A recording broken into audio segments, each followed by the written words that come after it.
भाइयों, सबसे पहले इस बैठक का उद्देश्य आप लोगों से भेंट करना था, क्योंकि आप से जब हम मिलते हैं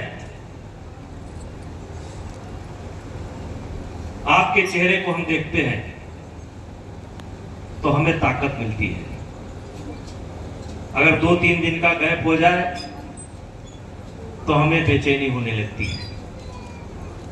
इसलिए हमारी हमेशा कोशिश रहती है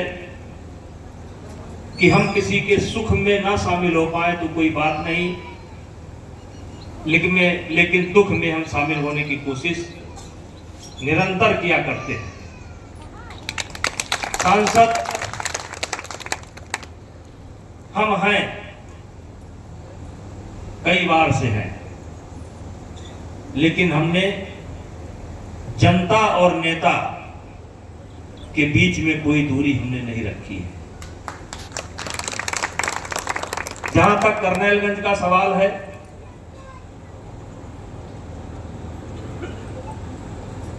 हम बहुत सामान्य परिवार में पैदा हुए।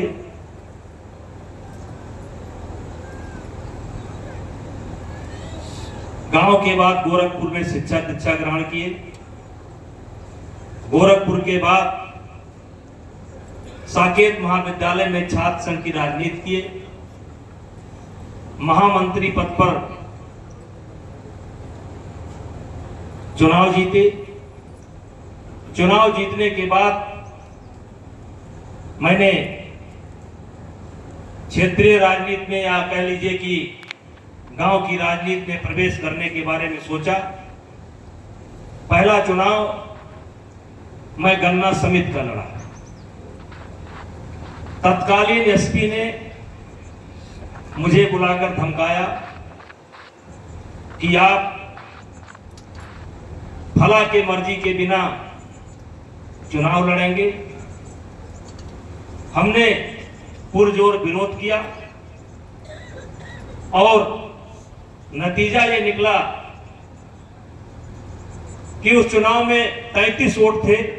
उसमें भाई मंजू सिंह भी एक वोटर थे, जीतन सिंह भी एक वोटर थे। बहुत छोटा चुनाव था, गन्ना का चुनाव था, डायरेक्टली का। 27 वोट पकड़ लिए गए। चुनाव के 3-4 दिन 27 वोट पकड़ लिए गए। 6 वोट केवल बचे, लेकिन जब गिनती हुई तो 27 वोट हमको मिले और 6 वोट हमारे प्रतिद्वंदी को मिले। उसके बाद और मेरा मनोबल बढ़ा। मैंने ब्लॉक प्रमुखी का चुनाव लड़ा। ब्लॉक प्रमुखी के चुनाव में चूंकि राजनीति का हम लोगों को बहुत ज्ञान नहीं था, इसलिए 2 वोट हमारे रोक लिए गए और 1 वोट से मैं चुनाव हार गया। लेकिन मेरा मनोबल नहीं टूटा। फिर मैं एमएलसी का चुनाव लड़ा और 14 वोट से चुनाव हारा। चुनाव हारने का कारण यह था कि मुझे 6 महीने बाद एमपी बनना था, नहीं चुनाव हारने का कोई कारण नहीं था। फिर लोकसभा का चुनाव लड़ा और लोकसभा चुनाव के पहले हमारे सहयोगी हमसे कहते थे, हमसे नहीं कहते थे, हमारे पीठ पीछे कहते थे कि नेताजी पागल हो गए, क्योंकि इतने बड़े आदमी से लड़ाई थी। और मित्रों, मैं चुनाव लड़ा। मैं जानता था कि मनिकापुर से मैं 15,000 से हार सकता हूं, 20,000 से हार सकता हूं, 25,000 से हार सकता हूं, 30,000 से हार सकता हूं। मैं जानता था कि मेहनौर विधानसभा जो आज की है, मुजैना से 5,000 से हार सकता हूं, 10,000 से हार सकता हूं, या 2-1,000 से जीत सकता हूं। हम ये भी जानते थे कि गोंडा विधानसभा से हम चाहे जितना जोर लगावें, वहां की बनावट ऐसी है कि 10-15,000 से ज्यादा लीड नहीं मिल सकती। और मुझे मनिकापुर में 50,000 का गड्ढा दिखाई पड़ रहा था। उस समय मैंने पहला भाषण जब दिया था चौक में, तो मैंने करनैलगंज के लोगों से एक ही बात कही थी कि मनिकापुर विधानसभा हमारे लिए बहुत बड़ा गड्ढा है। वैसे हम गड्ढे को भरने का प्रयास कर रहे हैं, लेकिन फिर भी गड्ढा है। मैं हाथ जोड़ करके विनती करता हूं कि करनेलगंज की जनता हमारे उस मनिकापुर के गड्ढे को भर दे। और ठीक यही बात मैं कटरा में करता था। कटरा की जनता हमारा जो मनिकापुर और मेहनौर का मुजैना का गड्ढा है उसको भर दे। और मेरे भाइयों, 91 में हम लोग कुछ नहीं जानते थे। एक नौजवान थे, बच्चे पकड़ करके, उंगली पकड़ करके गांव गांव घुमाते थे। राजनीति का ABCD नहीं जानते थे। और उस समय करनेलगंज विधानसभा से 33,000 वोट से हम जीते थे और 16,000 से वहां हारे थे। 33,000 से यहां जीते थे। ऐसे 32 या 33,000 से हम कटरा से जीते थे। हम ये कह सकते हैं कि आज हम जो कुछ भी हैं वो करनेलगंज के बदौलत है, कटरा की बदौलत है। और हमने भी कभी करनेलगंज और कटरा का साथ नहीं छोड़ा।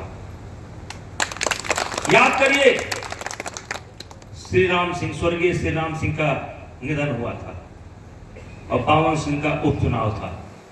सब लोग नहीं जानते हैं, लेकिन जो लोग जानते हैं वो जानते हैं किस तरह शासन लगा हुआ था, किस तरह प्रशासन लगा हुआ था। और जनता ने मुझसे सवाल किया था कटरा के अंदर कि काउंटिंग निष्पक्ष नहीं होगी, तो उस समय मैंने मंच से कहा था कि वोट आप दे दीजिए, काउंटिंग कराने की जिम्मेदारी हमारी है। और हमने कसम खाई थी। एक कोई गीत गया था, कागा मरे हार लौट महोबा हम ना आई पे। हमने कहा था कि अगर मैं काउंटिंग निष्पक्ष नहीं करा पाया तो लौट महोबा हम ना आई पे, कागा मरे हार ले जाए। मेरा हार जो चला जाएगा, लेकिन हम काउंटिंग कराएंगे। और 3 दिन हमने काउंटिंग कराई। 3 दिन लगा था, एक रात, एक दिन और दूसरा सुबह। 3 दिन लगा था काउंटिंग में। हमने भी कभी साथ नहीं छोड़ा है। और इसलिए भाइयों, आज ये सच्चाई है कि अगर हम कुछ भी हैं, मैंने कहा मैं सामान्य परिवार में पैदा हुआ, हो सकता है 10 बीघा खेती आपके पास ज्यादा रही हो, मेरे पास कम रही हो, लेकिन आज जो ये हैसियत बनी है, इस हैसियत को अगर किसी ने बनाया है तो आपके पूर्वजों ने बनाया है, आपके बाप दादाओं ने बनाया है। और चाहे जैसी परिस्थिति रही हो, आज तक हम कटरा और करनेलगंज से कभी चुनाव हारे नहीं है। आज मैं ज्यादा समय आपका नहीं लूंगा। यहां की स्थिति ऐसी है कि अभी प्रत्याशी नहीं है, हम भी अभी प्रत्याशी नहीं, लेकिन प्रत्याशी कौन बनेगा कौन नहीं बनेगा ये तो पार्टी के ऊपर है। पार्टी तय करेगी प्रत्याशी कौन बनेगा कौन नहीं बनेगा।